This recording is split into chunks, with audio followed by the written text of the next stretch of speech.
Hi hello అందరికీ. ఈరోజు వచ్చేసి మాది నాటుకోడి గోంగూర కర్రీ అనమాట. మా బావ ఊరికి వెళ్తే మా అత్తమ్మ మా కోసం స్పెషల్గా నాటుకోడి కూర పంపించింది.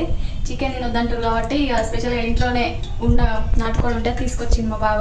ఈరోజు అదే రెడీ చేస్తున్నాను నేనైతే. ఇప్పుడు మీరందరూ ఏం కూరలు వండి ఫ్రెండ్స్? ఈరోజు అయితే మాది నాటుకోడి కదా, మా అత్తమ్మ మా కోసం స్పెషల్గా పంపించింది కాబట్టి మంచిగా గోంగూర వేసి నేనైతే చాలా బాగా వండుతున్నా. మీకు కూడా అందరూ హైదరాబాద్ ఉన్న వాళ్ళకి ఊర్లో ఉన్న వాళ్ళు ఇలాగనే పంపిస్తారా? మాకైతే మా అత్తమ్మ చాలా చేపలు నాటుకోడి ఇలాంటివి చాలా బాగా పంపిస్తుంది. ఇక్కడ అన్నీ కల్తీ కాబట్టి అక్కడ నుంచి మాకు స్పెషల్గా వస్తాయి. మీకు కూడా ఇలా పంపించేటప్పుడు ఉన్నారా ఫ్రెండ్స్? కామెంట్ చేయండి కామెంట్ బాక్స్లో. చూస్తుంటేనే తినాలనిపిస్తుంది. చికెన్ బాగుంది వచ్చిన ముక్కలు తింటుంటే పుల్లగా అసలు సూపర్ టేస్ట్. ఎంతైనా మన ఊళ్ళో కోళ్ళు వేరే.